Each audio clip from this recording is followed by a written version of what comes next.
Welcome to George Brown College Retirees Association Musings and Meanderings series. I'm Crystal Cotto-Sullivan, your host for this series.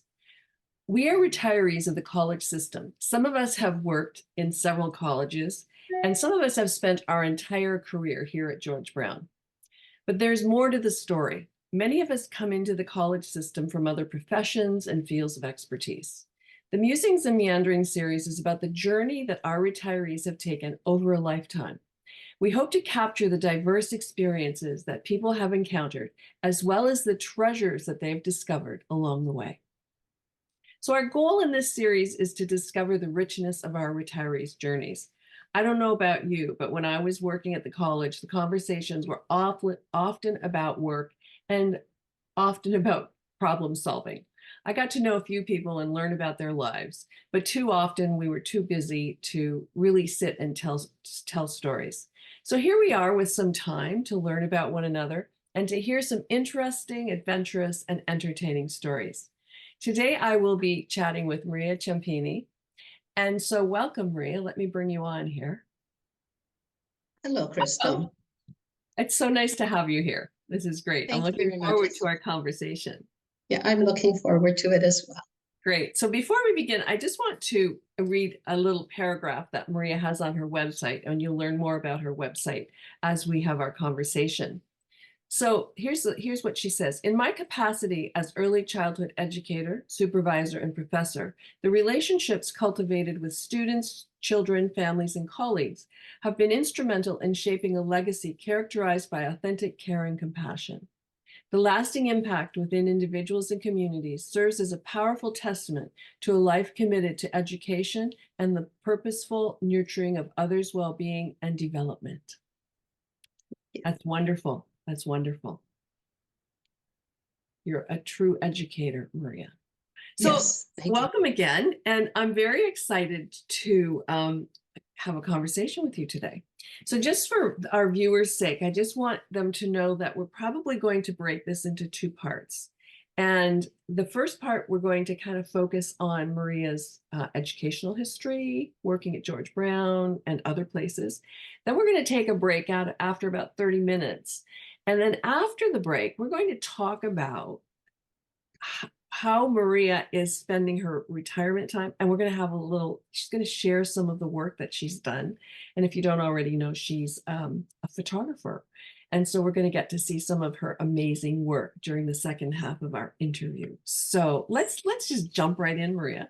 So tell us about how you got into education. How did you become an educator?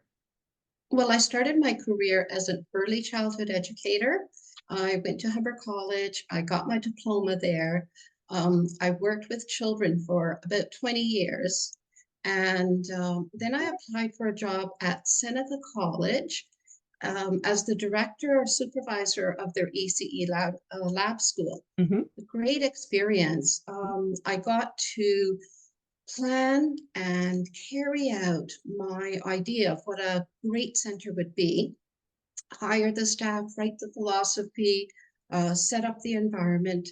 And during that 10-year period, I continued my education and earned my master's at Brock University.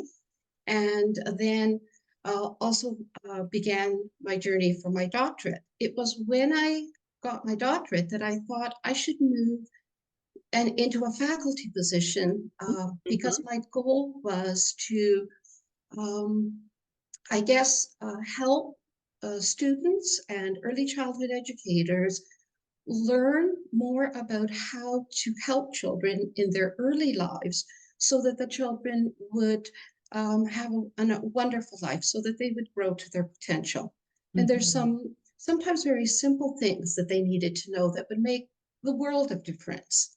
Right. So I thought that it would be effective there.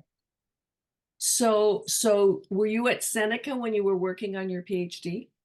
Yes, I was. I got a sabbatical. Sorry? Yeah, I got a sabbatical at Seneca. And then when I did graduate 2003, I obtained a full-time permanent job at George Brown. Fantastic.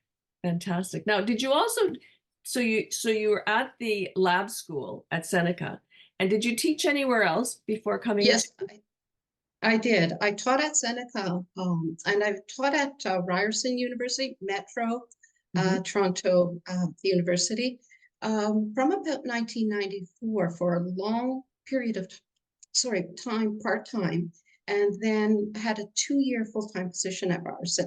It was really a toss-up for me as to whether I stayed at Ryerson or moved to George Brown.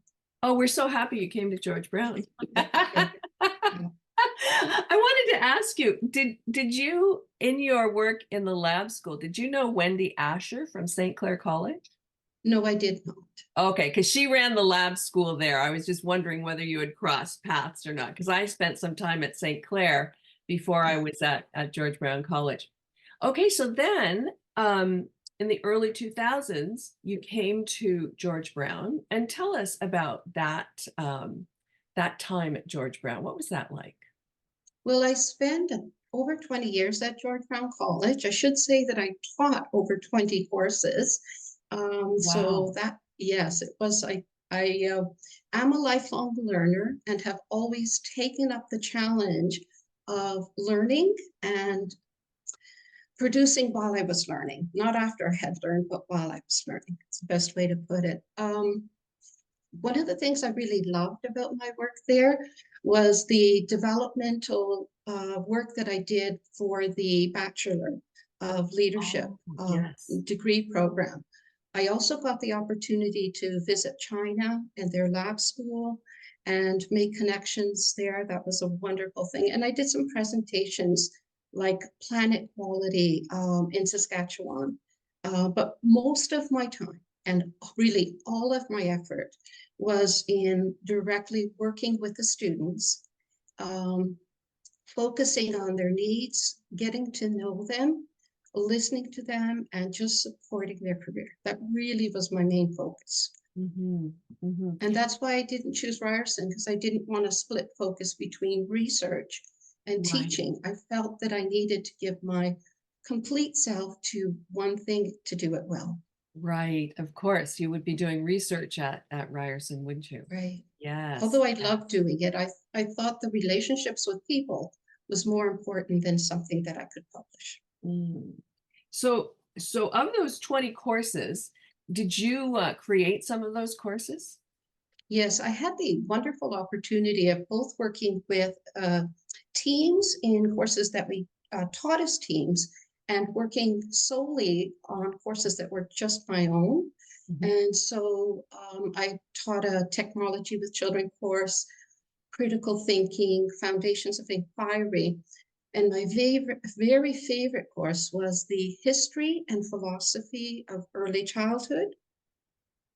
The reason that was my favorite course is I had a group of students that I first taught the critical thinking skills to, Mhm. and I would have the same group again.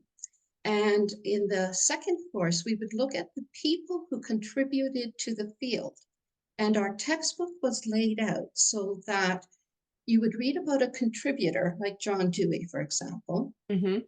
You'd get some insight into his life history, his childhood, what he didn't like about the educational system, what he thought needed improvement, and then all the work he did to make changes. So I would start the course by telling the student there's a chapter missing in this textbook. That chapter is the chapter about you. You need to write a life history narrative. Think back at why you decided to be an early childhood educator. How is this a meaningful part of your life? What is your purpose? What are you doing here? Why are you here? Think about the things you're dissatisfied with and what changes you will make. And I did a lot of journaling with the students in the critical thinking course and continued with it here. And I was able to connect with students in an incredibly powerful way. And I saw transformations and personal growth and commitments that to the field that would stay. I knew what would make people stay in the field, and that would be if they had a purpose, a reason, and they understood the reason. And some magical stories were shared in that Oh, class. I'm sure. I'm sure that that's so interesting talking about that, doing the life history narrative, because it just makes me think. a course like that would be beneficial for every single student at the That's college, right. because That's it would right. help them identify, why am I doing what I'm doing? And that self-reflection isn't often done. It's like, oh, let me just get my work done. But there's no pausing and saying, okay, what led me here? I mean, Right. not just good for the college students. Periodically I do the same thing, and it's really helpful to just sit down. And it just makes me think, when I was retiring, I did the same thing. And it's Hmm. such a great exercise to really, kind of put things in perspective. Because the other interesting thing about it, and this, is that every time you do it, it changes because we have a new Yes. lens to look through. Yes. And it's a fascinating exercise. Oh, that's wonderful. That's Right. wonderful. And my doctorate was about helping students find their voice. And so it just tied into my life's work beautifully. Fantastic. Fantastic. I'm going off on a tangent here, but I'm just reading the book, Cassandra Speaks by Elizabeth Lesser. It's a couple of Mhm. years old, but one of the things she talks about is Cassandra, who was, Zeus and Apollo were fighting over her, and Apollo was so upset. He shut her down, and he said, you will speak, but no one will believe you. And so the Right. book is really about finding of our voices. So anyway, Hmm. that's just a little aside. If anyone's interested in reading the book, it's excellent. Yeah. I think I'd like to read it. Yeah, it's very good. It's very good. Elizabeth Lesser founded the Omega Center in the Eastern, I think it's in New York, upstate New York somewhere, but she's a very good writer. She's a very good writer. So are there any kind of stories or memorable moments that you had with students? There's so many of them. Mm, Wow.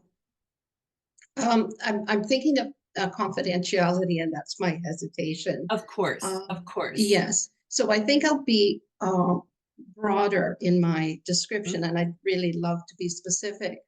Um, I could probably tell this one. There was one story of one of my students who was doing her life history narrative. And I'll be vague here. She was in a country that was at war.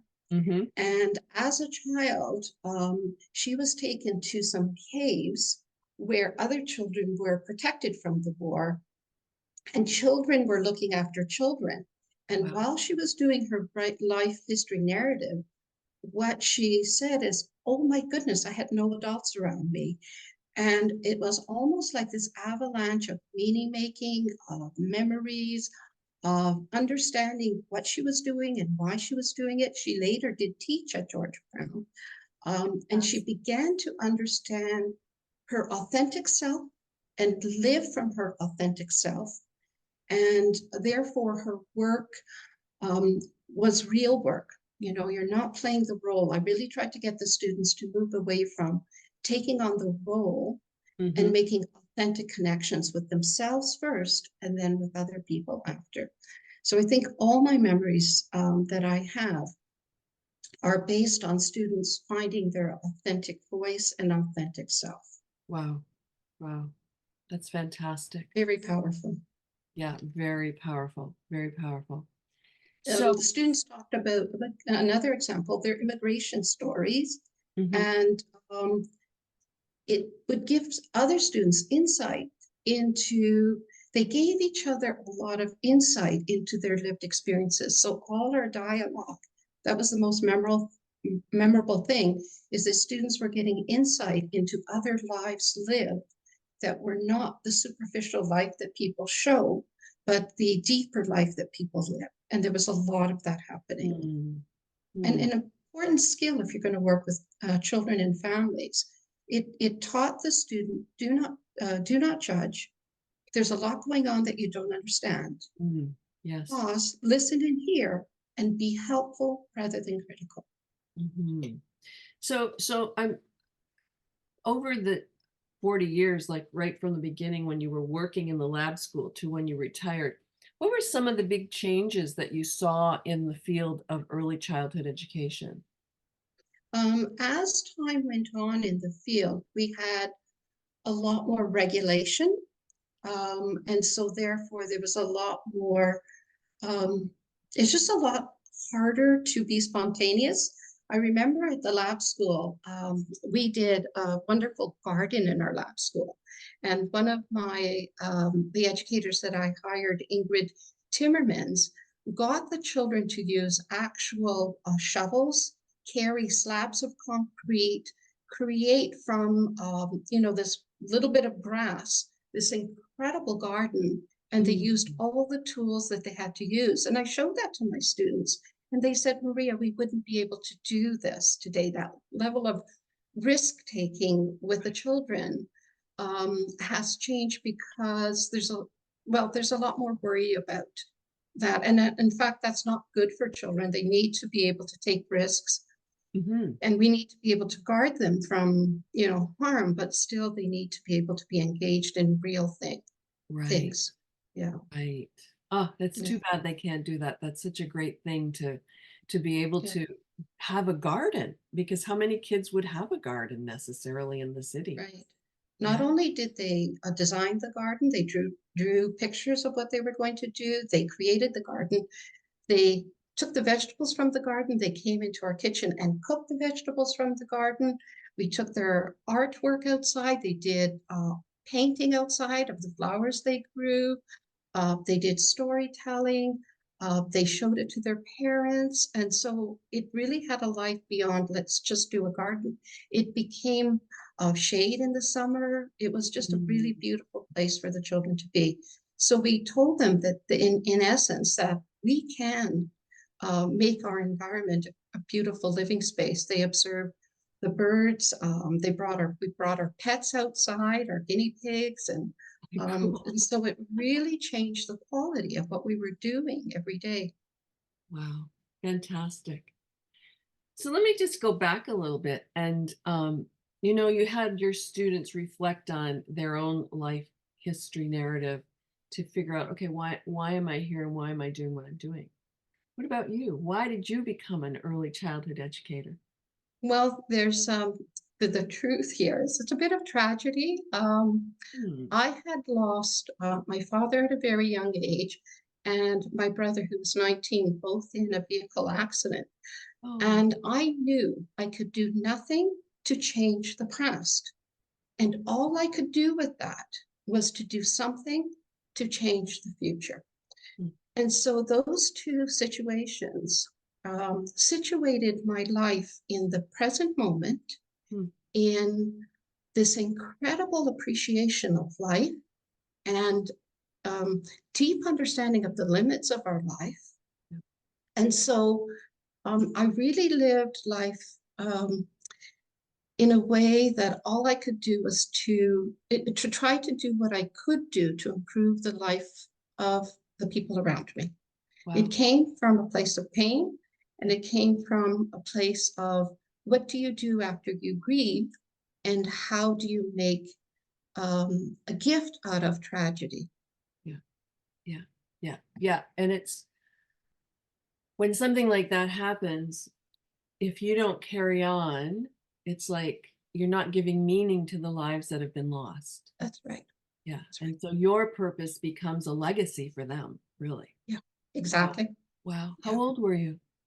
19 when 19 and 21. It happened within 2 years, two Wow. different vehicle accidents. Two different ones. Oh, Yes.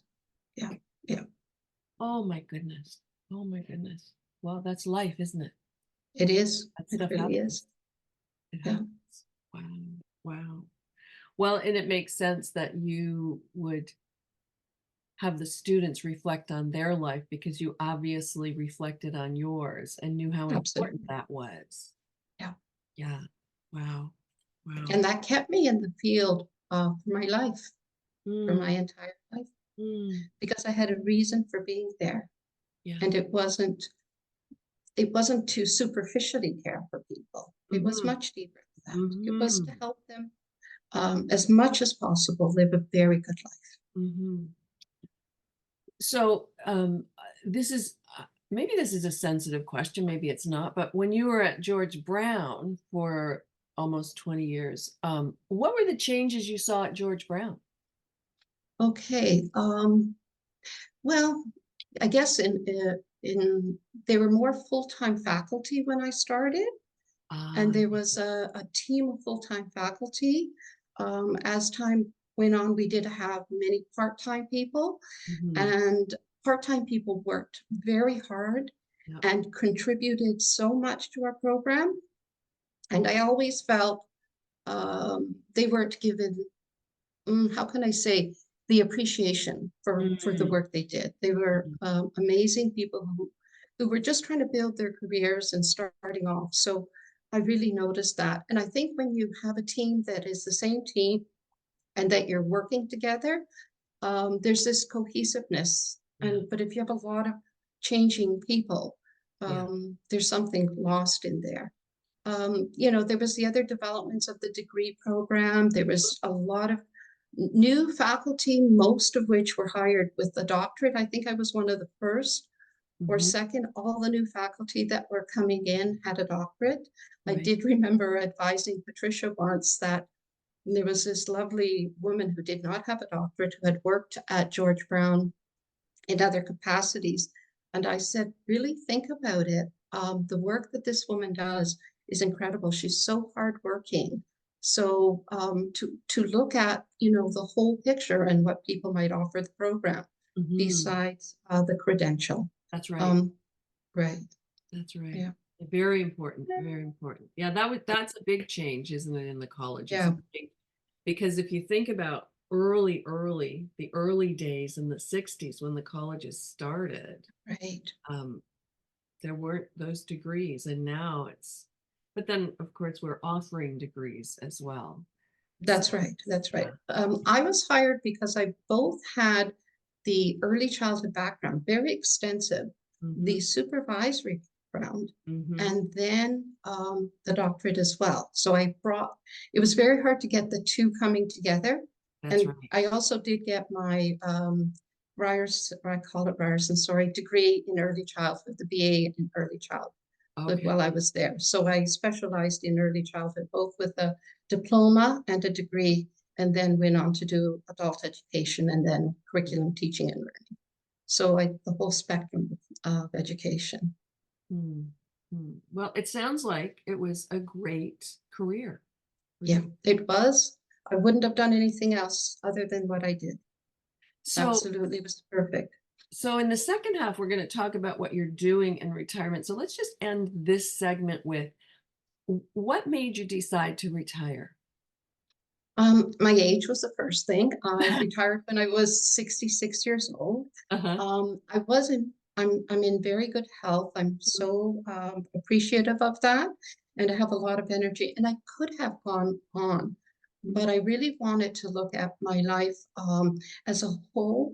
And I understood that there was a part of my life where I wanted to have energy and health that I could dedicate to parts of myself I hadn't had time for. Mm, I did my education over a 30-year period, most of which was night school while I was working full time, and and raising a family. So I really had not much time to play, let's say. sure. Uh, so I wanted time to travel to learn something like photography, which is creative, and to spend time with my children and family Yeah. in a way that I wasn't divided, and my new incredible husband. Right. So I thought it was time. I like that you needed time to play. I love that. Yeah, yeah, That's so great. Okay, yeah. well, let's just take a little break and then we'll Okay, come back and we'll talk about this era of your life. okay, thank you.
Okay, well, welcome back. We're going to talk about Maria's retirement now, and she's going to share with us some of the amazing work that she's done. So, Maria, I know, and I don't know if other people know, you're a photographer now. And tell us how you came to be a photographer. How did this come about?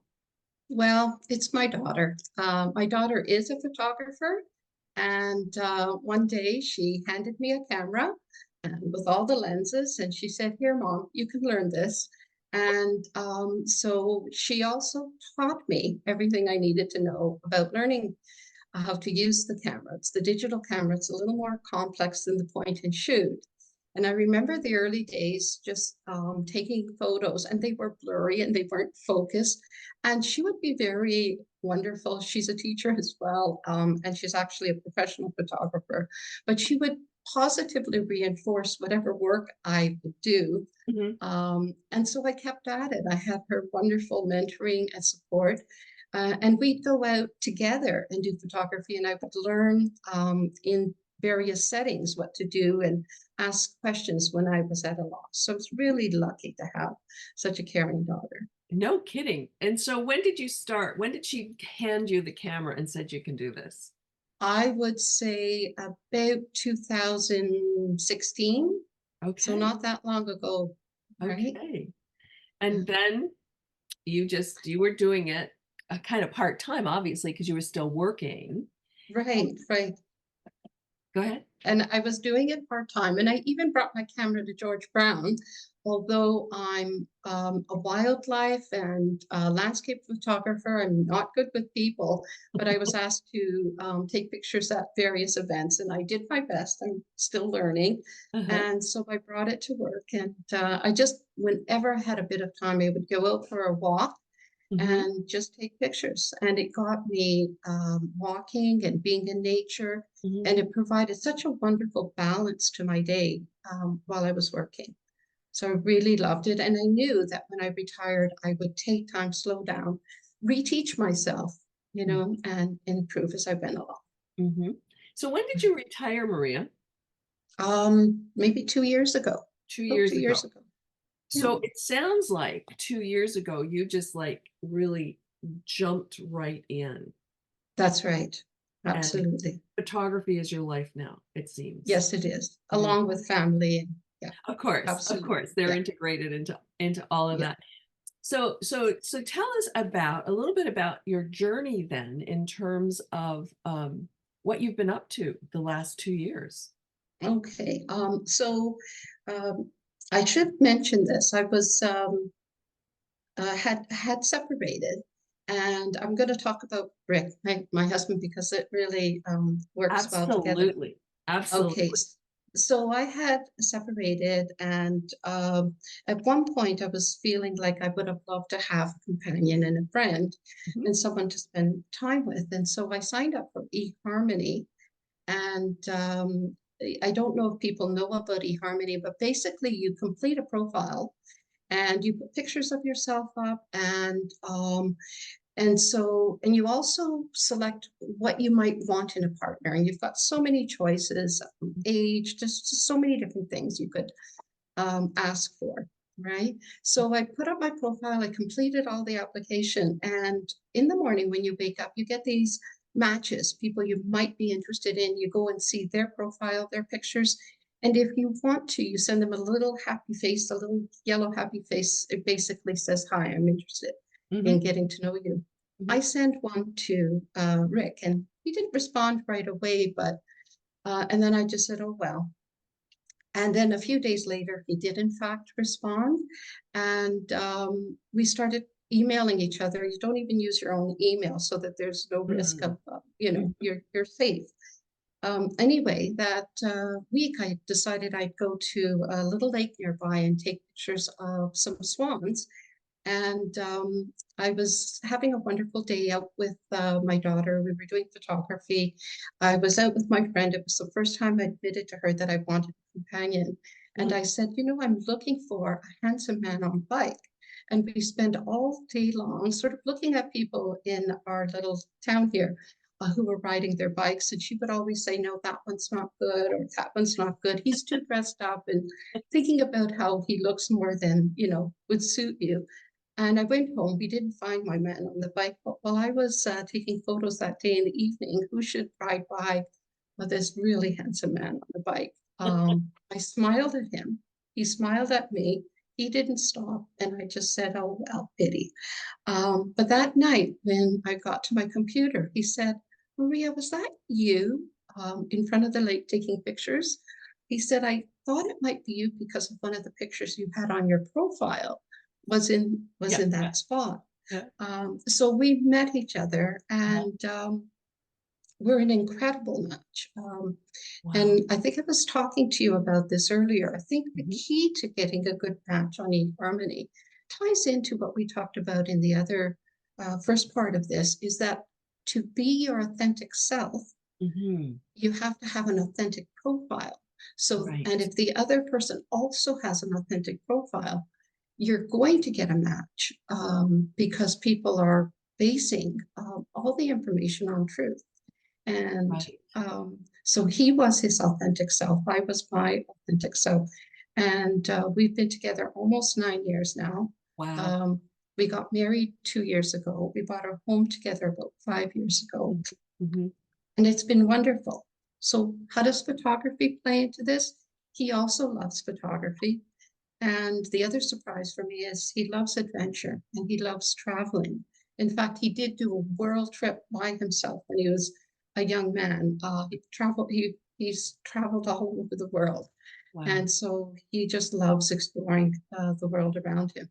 So while I was busy at George Brown, he would plan our trips. So I would say, I don't have time, but will you do it and we'll go. So Mhm. when we got to the summer, the whole trip was planned, and we would find beautiful places to take photos of. He likes landscape. I like both wildlife and landscape, but we would just travel. He'd stop anywhere at any time if we saw anything that was worth photographing, and we just would go out for 15 days, 20 days, and just enjoy the time together. And then I'd come home and I'd have that gift of all the photos, and then have to learn Lightroom and editing, and um, would do what I needed again with my daughter's support. And I've been able to put my work into some exhibitions like the Scotiabank Contact Festival. Mhm. I'm a member of Gallery 44. And with you, remember when we did the Arts on the Avenue? Mhm. And Mhm. Exactly. so, yeah, it's just wonderful to showcase the work. And it's just so enjoyable. Fantastic. Well, I was able to, well, I was there and I saw your beautiful work. And I also met Rick. And Right. it was actually a conversation you had with my sister that I heard the story about you and Rick. I thought, oh my gosh, that's amazing.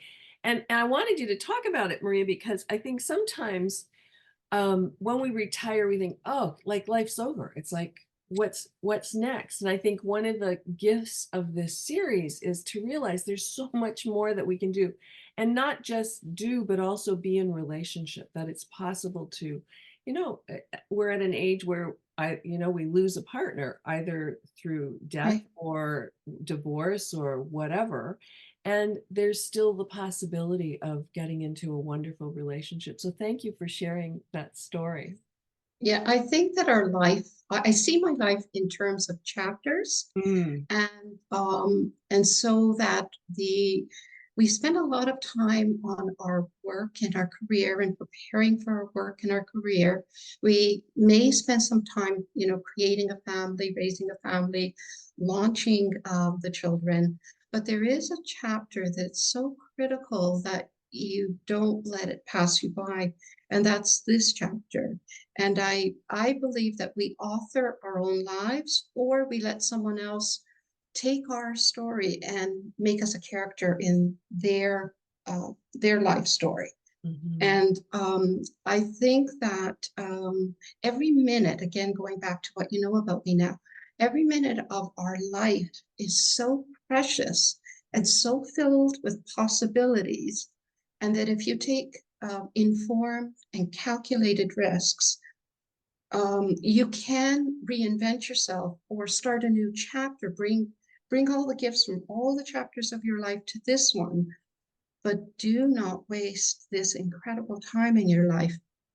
I think that retirement is a time for self-care, making sure you take good care of your health, like your nutrition, your exercise, your fresh air, but you've got time for family, for relationships, or building them if you're alone.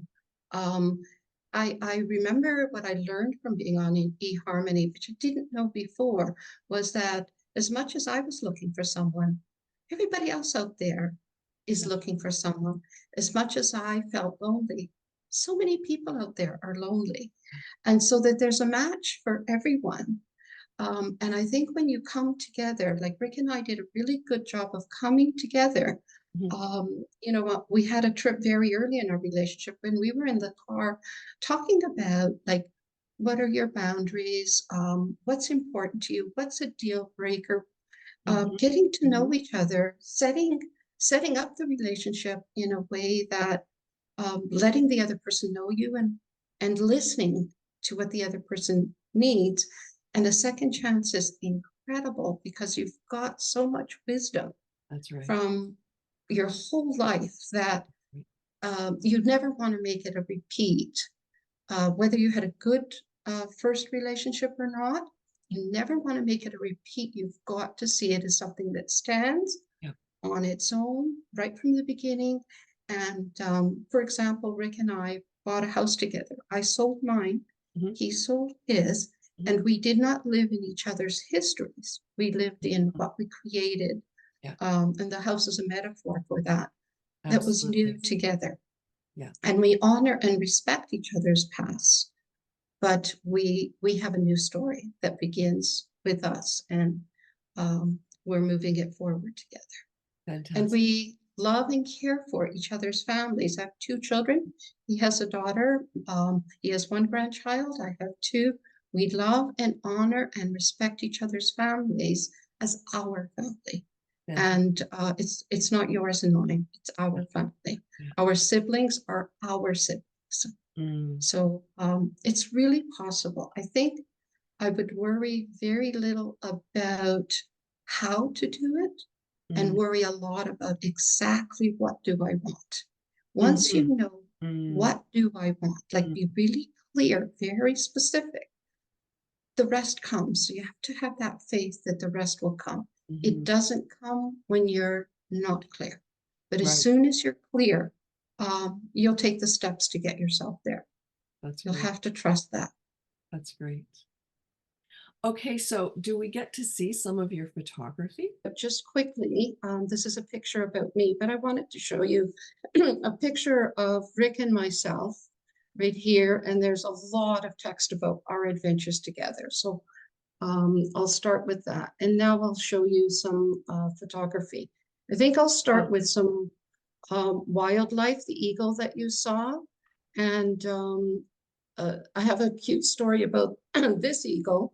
Rick and I were in a kayak while I was trying to take this picture of this eagle. And the boat, we were in very turbulent waters, and the boat kept moving so that I would be hitting rocks pretty soon before I could get the picture. And he came up with a really good idea of letting the boat float along and snapping this as quickly as possible, because it was such a nice idea where this eagle had caught a fish. And I thought, I love birds. Oh my goodness. Birds of prey. So these are some birds of prey. I love the expression of this owl here. Yes. So and this was a snowy day and a snowy owl. So that's kind of unique because of the snow in the background. But then here's how light just captures the wings of this beautiful bird. You can tell that I love. Wow. And so, yeah, so these are just some of the, if I'm going fast, let me know, but these are some of the owl pictures. I'll go back to another portfolio. We took a trip to Iceland just this June, and it's otherworldly. If you look at the landscapes, this place is called Diamond Beach to my right. And as you can see, it's just pieces of ice on a black beach. And we're going back this June because it was such a rainy day, the day we were there. And I would really like to get more pictures, but the waterfalls and the meadows and just the Gorgeous. different landscapes you see Mm-hmm. there is just otherworldly, especially this beautiful green that you see, Mm-hmm. beautiful lupins everywhere. Oh, they are Um, lupins, are they? Mm. yes, and icebergs and just beautiful places.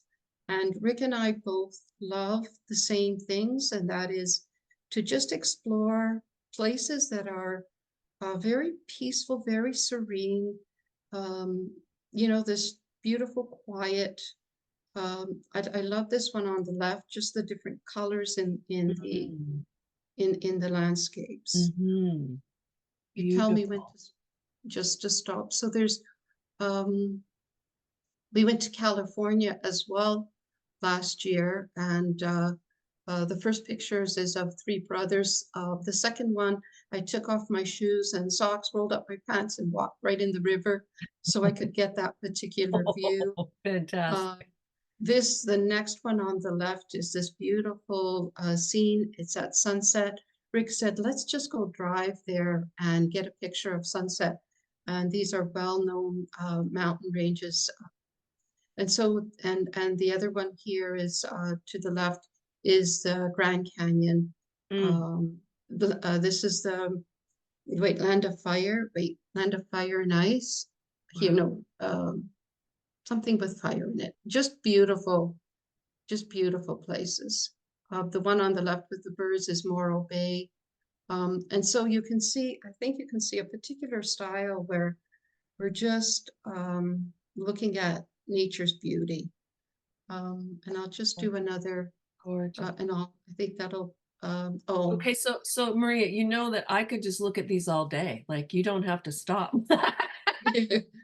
uh, Oh, my I asked favorite puffins. I asked Rick to take me to see the puffins in Iceland, and Uh-huh. little did I know what I was going to put him through. Iceland's live on a very high cliff, so we were doing this incredible mountain pass going up a very steep cliff, and I looked around and I said, Rick, this is so beautiful. It's like heaven. And not only did I finish saying that, and we were surrounded by so much fog that we couldn't see the road in front of us. Oh And no. and it's a very narrow, very poorly paved road. And he was very brave. He took me there and he took me to a second place where they had puffins. And, he'll go the length to, help me get the photos I want. But they were so beautiful. I just absolutely fell in love with them. I love Um, puffins. Oh yeah, my God. I think they're just such a beautiful bird. And I love this one here, the two that come together Oh and, yes. Oh my they're, goodness. How did you get a picture like that? yeah. Next time I go, as I said, I'm going in June, I'm going to do less single puffins and more when you get a couple of them coming together. What month did So, you take these pictures? excuse me? What month did you take these pictures? June. Iceland is amazing in June because Okay. it's the midnight sun. So it's the most amazing thing for a photographer. You go to bed when you want. You don't have to, like we do camping. We go into a camper van. We wake up in the natural environment. Mhm. Um, and so you go to bed when you want. You get up when you want. You take pictures when you want. You don't have to have a schedule. So there's no worry about dark. And Because so because puffins are interesting because they must be nesting in May, right, June, because once they're finished nesting and the babies right, go, they change to a gray. They lose that right. vibrant color. They're so interesting. Yeah, they're so beautiful. I've been Well, watching them like go get their food and yeah. carry it and bring it into their little places. So a lot of the time is really spent in watching their behavior. The other thing is when you travel, like we see seagulls, and here's a brown-headed seagull. And then the tern, to me, this one looked like an angel, the one over Mm. the purple lupins. Like I think photography for me allows you or encourages you to look, to see, to pay attention, and to immerse yourself in what is beautiful about the world. And that has been my focus as an academic, is seeing what is beautiful in my students, seeing what is beautiful in the children, seeing the most positive, just just life is amazing. That's basically my message with photography, is just take a deep breath, open up your eyes and see how amazing life is. There's never a shortage of things that can calm your heart and fill your soul. Just with its incredible beauty.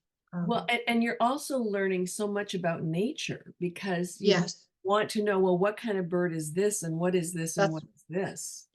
that's And right. animals as well, if you're taking Yeah. any animal pictures as well. Yes, I am as well. This is a sandhill crane, and it was just amazing to get so close to it. And this is a cormorant, which a lot of people spend time taking their lives. And I'm got a picture of it to say, look at it, it's so beautiful. Mm. Sometimes we really don't, want certain species around for one reason or another, but it's just, to me, it's just a loss. Oh, This was cute. a this was a beautiful moment of mom getting all her little chicks under her. She had about 12 of them by the end of that picture, and just, keeping them warm in the cool spring, so yeah, so I can Gorgeous. shut that down. And Gorgeous. so how do I do this? Unshare. Okay, yeah, just unshare. Okay, I just see the word okay. It says leave meeting. I don't want to do that. Go up. No, yeah, Oh, go. I see it. Stop. Okay, I see something. It's sort of okay here. Okay, I hope this is it. I'm going to try. There All you go. right. There we are. Good. Okay, good, good. Beautiful, beautiful. Thank you so much for sharing that. That Yeah, was amazing, really. yeah. Thank you for giving me the opportunity. And I just want to let viewers know that they can go to your website and take their time and view those pictures and read through some of the places that you've been to and so on. So yeah, fantastic. So Maria, Yeah. any last words for people who are thinking of retiring and maybe they're a little bit hesitant, they're not sure whether they should retire? I would say the best thing to do is when you're retiring, don't think of it as leaving someplace, but as going towards something. So before you retire, try to plan where you're going or what you're going towards. So, for example, yeah, it's not about leaving, it's not about closing a chapter, but it's about opening a new one. And so, if it takes you a few years to get that next chapter open, take that time while you're working. Try different things. And so that when I remember my retirement party, and it was a celebration of what I was going towards, Mm. and an acknowledgement of the work that I had done. So I think that's the one bit of advice. And the other bit of advice is to try to, while you're working, make connections and always remain connected with other people. It Mhm. is because not only do you need other people, but they need you, right? Yeah. Other people need you. If you have worked at a college, if you've worked supporting students, if you've worked in a community such as, the ones we came from, you have so much to offer. And just because you're not offering it in a professional, way, you have so much to offer so many people. And so really, reflect on all the amazing things you have to give, and just keep giving to others. I think during my hardest periods in life, I realized that you get through them by thinking about the other, and not dwelling in me. Thinking about what can I do for the other. Just step outside yourself and then think about someone else. And as you're doing wonderful things for other people, somehow it just comes back to you. Like it just makes your life so rich, right? So Well, open your heart, open your arms, and go out into the world. Yeah. Well, thank you so much. This has been a delight. Thank you for Thank you. sharing your stories, all the different chapters that you've had with us. I really appreciate that, and I hope people will appreciate it as much as I have. Thank you so much, Crystal. And it's been wonderful meeting you, both at the Arts on the Avenue and in our later conversations. Really Likewise. my pleasure. Yeah. Thank you. Thank you. Take care.